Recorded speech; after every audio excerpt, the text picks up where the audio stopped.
అప్పుడు ఆ దయ్యం కాళ్ళ బొటనవేళ్ళ మీద ఉండి చేతులు ఇలాగా ముందుకు చేసుకొని కాళ్ళ బొటనవేలు మీద జారుకుంటూ మాంత్రికుని దగ్గరికి వచ్చి ఆ మంత్రం వేసిన ముగ్గులో ఒక్కసారిగా కిందకి పడిపోతుంది. తన చుట్టూ ఉన్న చెత్త, ముగ్గు, దుమ్ము 10 ఫీట్స్ హైట్లో లేస్తుంది.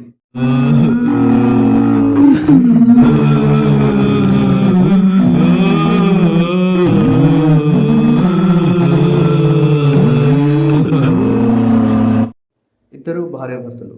భర్త పేరు వచ్చేసి చెనకేశవులు, భార్య పేరు వచ్చేసి సుబ్బమ్మ.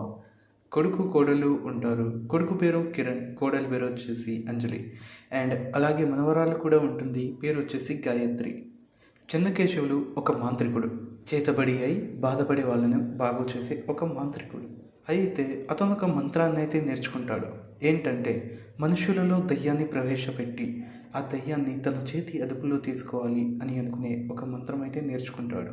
ఆ మంత్రాన్ని ఫస్ట్ దీని మీద ప్రయోగించాలి అని అనుకుంటూ ఎటువంటి చలనం లేని బొమ్మ మీద ప్రయోగం అయితే ప్రయోగిస్తాడు చెన్నకేశవులు. బొమ్మ మీద ప్రయోగించిన తర్వాత రిజల్ట్ అనేది చాలా పర్ఫెక్ట్గా వస్తుంది.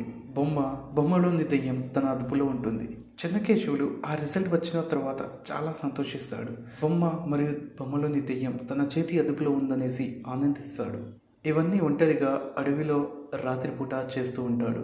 అయితే మాంత్రికుడు బొమ్మ మీద కన్నా మనిషి మీద ప్రయోగిస్తే మంచిది అని, ఆ మనిషి కూడా తన సరిహద్దుల్లో ఉండేవాడైతే మంచిదని అనుకుంటాడు. అయితే ఆ మాంత్రికుడు తన కొడుకైన కిరణ్ మీద ఆ ప్రయోగం అయితే ప్రయోగించాలని అనుకుంటాడు. అలాగే చేస్తాడు కూడా. ఎలాగంటే కిరణ్ది ఒక ఫోటో తీసుకొని మాంత్రికుడు అడవిలో బొమ్మలో ఉన్న దయ్యాన్ని కిరణ్ శరీరంలో చేతబడి రకంగా చేస్తూ కిరణ్ శరీరంలో దయ్యాన్ని పంపిస్తాడు. ఆ బొమ్మలో నుంచి దయ్యం వెళ్ళిపోయిన వెంటనే బొమ్మ నుజ్జు అయిపోతుంది. బొమ్మ చాలా భయంకరంగా మారిపోతుంది. బొమ్మను గమనించిన చెన్నకేశవులు ఇంటికి వెళ్ళి తన కొడుకు కిరణ్ను గమనిస్తాడు. కానీ కిరణ్లో ఎటువంటి చలనం ఉండదు. తను పడుకుని ఉంటాడు. కానీ చెన్నకేశవులు ఇంట్లో చుట్టూ చూసి ఒక్కసారిగా పైన చూస్తాడు. అప్పుడు ఇంటిపై నుంచి దెయ్యం యొక్క కాలిగుర్తులు కిరణ్ తలపై నుంచి తనలో ప్రవేశించినట్టు ఉంటుంది. అది గమనించిన చెన్నకేశవులు అంటే మాంత్రికుడు 2 రోజుల దాకా ఆపకుండా మంత్రం చేస్తూనే ఉంటాడు. అది ఎందుకంటే బొమ్మ అనేది చలనం లేదు కాబట్టి. ఆత్మ బొమ్మలో ప్రవేశించిన వెంటనే అదుపులో వచ్చింది. కానీ మనిషి శరీరం అంటే చలనం ఉంటుంది కాబట్టి కనీసం 2 రోజుల దాకా మంత్రం చదవాలి అదుపులో తెచ్చుకోవడానికి. అది కూడా రాత్రి సమయం మాత్రమే. కానీ పగటిపూట మాంత్రికుడు తన కొడుకు కిరణ్ను గమనిస్తూ చూస్తే కిరణ్ మాత్రం తనలో ఎటువంటి ఆత్మ కూడా లేనట్టే ప్రవర్తిస్తాడు. అయితే మాంత్రికుడు 2వ రోజు మంత్రం అయిపోయిన దయ్యాన్ని తన అదుపులో తెచ్చుకోవడానికి చివరి మంత్రం అయితే చదువుతాడు. కానీ దయ్యంగా మారిన కిరణ్ అక్కడికి రాడు. అప్పుడు మాంత్రికుడు ఇంటికెళ్ళి చూస్తే కిరణ్ స్పృహ తప్పి ఉంటాడు. చెన్నకేశవులు కిరణ్తో ఏం జరిగింది అని అడిగితే తల తిరిగి పడ్డా అని అంటాడు. అది విన్న చెన్నకేశవులు మంత్రం చదవడం వద్దని, దానివల్ల తన కొడుకుకి ఏదైనా ప్రమాదం జరిగే అవకాశం ఉందని అనుకుంటాడు. తర్వాత రోజు ఉదయాన్నే చెన్నకేశవుని దగ్గర తన కొడుకు కిరణ్ వచ్చి నిలబడి ఉంటాడు. అది చూసిన చెన్నకేశవులు సడన్గా నిద్రలో నుంచి లేచి మాంత్రికుడు కిరణ్ మాంత్రికుడిని చూస్తూ ఉంటారు. మాంత్రికుడిని కిరణ్ ఒక్కసారిగా కడుపులో పొడి చేస్తాడు. సడన్గా చెన్నకేశవులు భయంగా నిద్రలో నుంచి లేచి నీళ్లు తాగి చెమటలను తుడుచుకొని తన లెఫ్ట్ సైడ్ వైపు చెన్నకేశవులు చూస్తాడు. అక్కడ తన కొడుకు కిరణ్ చెన్నకేశవుల వైపు చూస్తూ నవ్వుతూ లోపలికి వెళ్ళిపోతాడు. కిరణ్ ఫేస్ వచ్చేసి చాలా భయంకరంగా ఉంటుంది. చెన్నకేశవులు ఆ రోజు భయంతో ఉంటాడు. ఇంకా అదే రోజు చెన్నకేశవులు స్నానం చేస్తూ ఉంటే తన నీరు మొత్తం రక్తంగా మారిపోతుంది. చెన్నకేశవులు భయపడి రక్తం అని అరుస్తూ ఉంటాడు. అప్పుడు సుబ్బమ్మ దూరం నుంచి వచ్చి ఏంటండి రక్తం ఏంటి, ఇది నీరు కదా అని అంటుంది. అయితే చెన్నకేశవులు భయపడుతూ దూరంగా ఉన్న కొడుకు కిరణ్ని చూస్తాడు. కిరణ్ దూరం నుంచి తన తండ్రి అయిన చెన్నకేశవులను చూస్తూ నీళ్లు తాగే బాటల్లో రక్తం తాగుతాడు. అది గమనించిన చెన్నకేశవులు రక్తం తాగే విషయం ఎవరికి చెప్పినా అవసరం లేదని అదే రోజు రాత్రి మళ్ళీ మంత్రం మొదలు పెడతాడు. చెన్నకేశవులు అంటే మాంత్రికుడు మంత్రం మొదలుపెట్టిన వెంటనే కిరణ్ అక్కడ దయ్యంగా మారి వస్తాడు. వచ్చిన తరువాత మాంత్రికుడు దయ్యాన్ని తన చేతిలో తీసుకోవడానికి అంటే తన చేతి అదుపులో తీసుకోవడానికి చివరి మంత్రం అయితే వేస్తాడు. దానితో కిరణ్ బాడీ గాల్లో తేలి ఒక్కసారిగా నేల మీద పడి గిలగిలా కొట్టుకొని చచ్చిపోతాడు. కిరణ్ బాడీ నేల మీద పడి ఉంటుంది. చెన్నకేశవులు మంత్రం ఆపేసి కిరణ్ దగ్గరికి వెళ్తాడు. కిరణ్ని తట్టి చూస్తే కిరణ్ చనిపోయి ఉంటాడు. అది గమనించిన చెన్నకేశవులకి ఒక్కసారిగా గుండె ఆగిపోయినంత పనైంది. తన కొడుకు తన వల్లే చనిపోయాడని బాధపడుతూ ఉంటాడు. ఇక చేసేదేమీ లేదని చెన్నకేశవులు కొడుకైన కిరణ్ని సమాధి చేస్తాడు. చెన్నకేశవులు మాత్రం గుండె పగిలినంత బాధతో ఉంటాడు. చెన్నకేశవులు ఆ మంత్రాలని చూస్తాడు, చదువుతాడు. ఎక్కడ మిస్టేక్ అయిందని చూస్తూ ఉంటాడు. చెన్నకేశవులు బాధపడుతూ ఇంటికి వెళ్ళిపోతాడు. ఇంట్లో ఎవరికి చెప్పడు తన కొడుకు కిరణ్ చనిపోయాడని. వారం రోజుల తర్వాత తనకు ఒక ఆలోచన వస్తుంది. ఆత్మ ఆడదయ్యం, బొమ్మ ఆడబొమ్మ, కిరణ్ మగవాడు. అయితే ఆడదయ్యాన్ని మగవాడి శరీరంలో పంపితే ఎక్కడ అదుపులో వస్తుంది? కాబట్టి ఆడదయ్యాన్ని ఆడవాళ్ళ శరీరంలోనే పంపిస్తా అని మళ్ళీ మంత్రమైతే మొదలు పెడతాడు. ఇంట్లో వాళ్ళు కిరణ్ చాడ తెలియట్లేదని బాధపడుతూ ఉంటారు. చెన్నకేశవులు అంటే మాంత్రికుడు అడవిలో మళ్ళీ మంత్రాన్ని అయితే మొదలు పెడతాడు. తన కోడలైన అంజలి మీద మంత్రం అయితే ప్రయోగిస్తాడు. అది కూడా రిజల్ట్ ఎలా ఉంటుంది అంటే సేమ్ కిరణ్కి జరిగినట్లే 3వ రోజు రాత్రి వచ్చి తన కోడలైన అంజలి దయ్యంగా మారి అడవిలో మంత్రం చేస్తూ ఉన్న చెన్నకేశవుల దగ్గరికి వస్తుంది. చెన్నకేశవులు అంటే మాంత్రికుని దగ్గరికి వచ్చి నిలబడి ఉంటుంది. మాంత్రికుడు తనని అదుపులో తీసుకోవడానికి చివరి మంత్రం అయితే వేస్తాడు. అప్పుడు ఆ దయ్యం ఒక్కసారిగా కింద పడి ఎవరో వెత్తేసినట్టు గాల్లో ఎగిరి మళ్ళీ కింద పడిపోతుంది. చెన్నకేశవులు మంత్రాన్ని అయితే చదువుతూనే ఉంటాడు దయ్యాన్ని అదుపులో తెచ్చుకోవడానికి.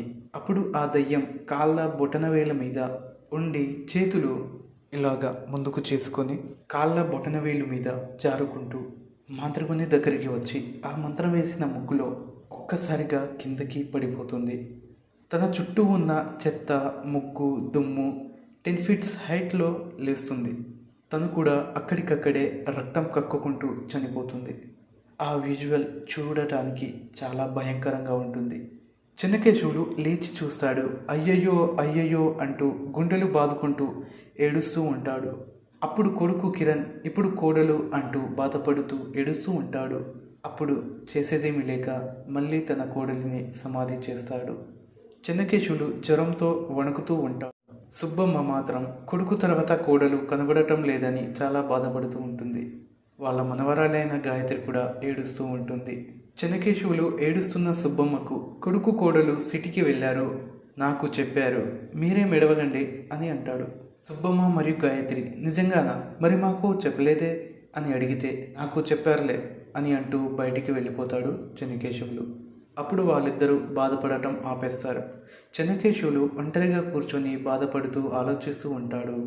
అసలు మనిషి శరీరంలో దయ్యాన్ని పంపించి ఆత్మను తన అదుపులో ఎందుకు తెచ్చుకుందామని అనుకున్నాడో మీకు తెలుసా? తను మాంత్రికునిగా చేస్తే చాలా తక్కువ డబ్బులు వచ్చేవి, అవి చాలట్లేదు. దయ్యాన్ని అదుపులో పెట్టుకునే మంత్రం నేర్చుకుంటే ఏ దయ్యాన్నైనా అదుపులో ఈజీగా పెట్టుకోవచ్చని నేర్చుకుంటాడు. కానీ అది తన కొడుకు కోడలు విషయంలో విఫలమైంది. అది ఆలోచిస్తూ బాధపడుతూ ఉంటాడు.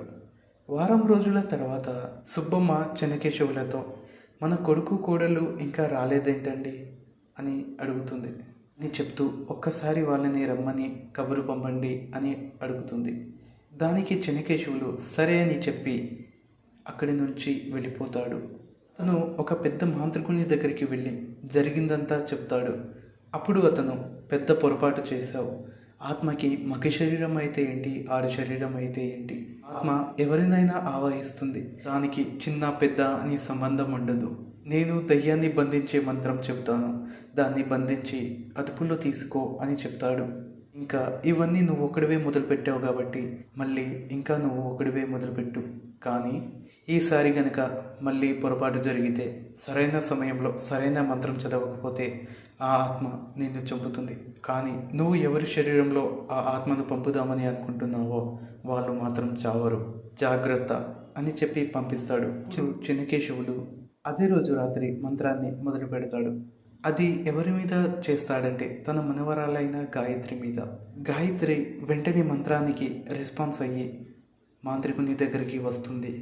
దయ్యాన్ని అదుపులో తీసుకోవడానికి చెన్నకేశవులు చివరి మంత్రం అయితే వేస్తాడు. అప్పుడు గాయత్రి దయ్యం మాంత్రికుని అదుపులో వస్తుంది. అది చూసి చెన్నకేశవులు అంటే మాంత్రికుడు చాలా ఆనందిస్తాడు. కానీ ఒక పొరపాటైతే చేస్తాడు. అది ఏంటంటే దయ్యం అదుపులో వచ్చిందని లేచి ఆనందంగా ఓహో గెలిచాను, ఆహా గెలిచాను అంటూ దయ్యం చుట్టూ తిరుగుతూ ముగ్గులో ఉన్న దయ్యం బొమ్మపై కాలు వేస్తాడు. అప్పుడు దయ్యం గాయత్రి శరీరంలో నుంచి బయటికి వచ్చి ఎందుకురా నాతో ఆడుకుంటావు అని అరుస్తూ చెబుతుంది. నేను నా అమ్మ నాన్న చనిపోయారనే బాధలో ఉంటే ఒంటరిగా బ్రతకడం నా వల్ల కాలేదు. అందుకే నేను చనిపోయాను. అందుకు నేను చనిపోతే నా శ్మశానాన్ని తవ్వి నా శవం బయటికి తీసి నా ఆత్మను బంధించావు. తర్వాత మనిషి శరీరంలో పంపించావు. వాళ్ళ శరీరంలో ఉండలేక వాళ్ళను చంపి బయటికి వస్తే ఇప్పుడు ఈ అమ్మాయిని బలి తీసుకుంటావా అని అంటూ ఒక సుడిలాగా చెన్నకేశవులు చుట్టూ చేసి అందులో దయ్యం కూడా వెళ్ళి మాంత్రికుణ్ణి చంపేస్తుంది.